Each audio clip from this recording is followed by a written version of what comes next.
大家好，諗一諗，當保護一個小朋友嘅責任唔再係跟規矩打題咁簡單嘅時候，我哋其實應該點樣做呢？今日我哋就一齊嚟拆解下堂姐舉報虐兒呢個機制背後牽涉到嘅倫理實踐。冇錯，保護一個小朋友真係唔好似咁一個掣咁簡單，淨係跟足法律條文係遠遠冇夠噶。所以今日呢，我哋會深入啲去探索下控制強制舉報機制背後嗰啲好棘手、好灰色地帶嘅倫理問題。好，今日我哋會分4個部分。首先會講下強制舉報嘅基本法律要求，即係點解同點做。跟住我哋會進入戲肉，探討法律以外嘅倫理兩難。最後呢，會提供一個倫理實踐嘅框架，有3大支柱。最後就會講下點解團隊合作喺呢件事上面呢係咁重要。好，我哋就由第一部分開始啦。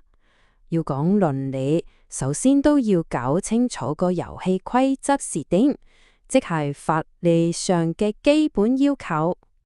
咩是強制舉報呢？其實個核心概念好直接，就係法律規定咗某啲特定嘅專業人士，例如老師、社工、醫生咁啦。一旦懷疑有小朋友被虐待，就有責任要向當事舉報。目的好簡單，就係希望建立一個安全網，可以及早介入。咁實際上個流程係點呢？根據法例，主要有3個關鍵步驟。第一，你要有合理理由，相信個小朋友真係受到姦，或者好有可能會受到嚴重傷害。第二，一有懷疑，就要喺可行嘅情況下，盡快向社署或者警方舉報。第三步就係要提供足夠嘅資料，俾當局可以識別到個小朋友，同埋解釋清楚你點解會有咁嘅懷疑。聽落好似好清晰，一步跟一步就得，但現實世界往往複雜好多，有時候時間規矩反而可能會帶嚟新嘅問題，咁點算好呢？好，我哋就進入第2部分，睇睇喺法律以內，我哋會面對啲咩倫理上嘅兩難局面。呢度就係個衝突所在，左手邊係白紙黑字嘅法律責任，你必須舉報，但右手邊就係倫理上嘅徵象。你可能會諗，一舉報同個家庭勝負建立翻嚟嘅神有關係，係咪就咁冇晒？你又會擔心你嘅行動會唔會對個小朋友或者家庭造成2次傷害？最差嘅情況係個受害人可能因為咁，以後都唔敢再向一切人要助。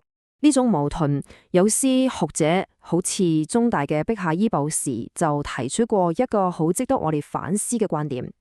佢話，如果我哋嘅焦點只係放喺有冇跟足規矩舉報，咁社工嘅角色就好容易由一個賦權幫助家庭嘅專業人士，變數做好似監控住佢哋嘅軟檢察一樣。咁呢，就引申出一個最核心、最關鍵嘅問題啦。我哋點樣可以保護我哋一心為保護兒童而做嘅舉報行動，最終唔會反過嚟對佢哋造成更多嘅傷害呢？又應對呢個咁複雜嘅情況，單靠一本規則手冊係唔夠噶。我哋需要嘅係一套更完整嘅倫理工具箱。喺呢個工具嘅箱入面呢，最緊要嘅就係我哋嘅道德指南針。佢有2大核心原則組成。第一，而係最重要嘅，就係保護生命。呢個係最高原則。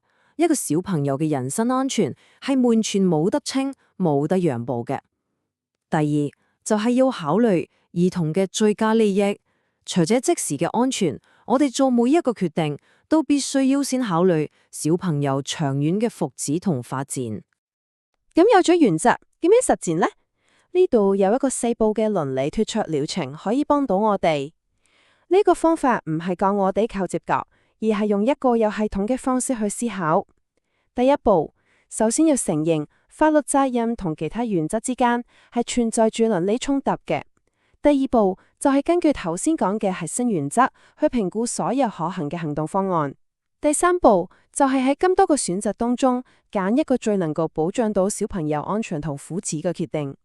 最後一步就係行動，然後反思，從今次嘅經驗中學習，為未來做更好嘅準備。除咗呢個決策流程，我哋嘅工具箱裏面仲有啲好實用嘅工具，例如尊重自主決定，特別係對住啲年紀大少少嘅青少年，好似12到17歲嗰啲，我哋應該更可能邀請佢哋一齊參與決策過程。另外，保持文化敏感度都好重要，要明白主流嗰套介入方法未必啱所有家庭，尤其係一啲少數族裔家庭，如果處理得唔好，反而可能造成更多創傷。最後，當然要適時諗住點樣向預防二次傷害，諗清楚舉報之後可能會帶嚟咩負面影響，然後諗辦法去緩解。講到呢段呢，大家可能會覺得，哇，個責任呢真係好重。所以最根本嘅一點就係，呢個咁沉重嘅責任係絕對唔應該，亦都唔可以由一個人自己孭晒嘅。冇錯，保護兒童其實就好似一場團隊運動，要做到有效嘅保護，我哋需要一個由唔同專業測量師組織嘅網絡，大家一齊合作先至做得好。咁點樣團隊合作呢？其中一個非常重要嘅機制就係叫做多專業個案會議，英文叫 MDCC。呢個係一個正式嘅會議，通常喺報道之後，唔同範疇嘅專業人士，例如社工、警察、醫護人員、老師等等，會坐埋一齊，分享各自所掌握到嘅資訊，然後共同制定一個統一嘅計劃去保護小朋友。要令種合作有效，最緊要係要明白同埋尊重大家唔同嘅專業視角。例如，醫護人員會專注喺診斷同身體嘅治療，老師可能最關心嘅係小朋友嘅學業表現同喺校內嘅行為。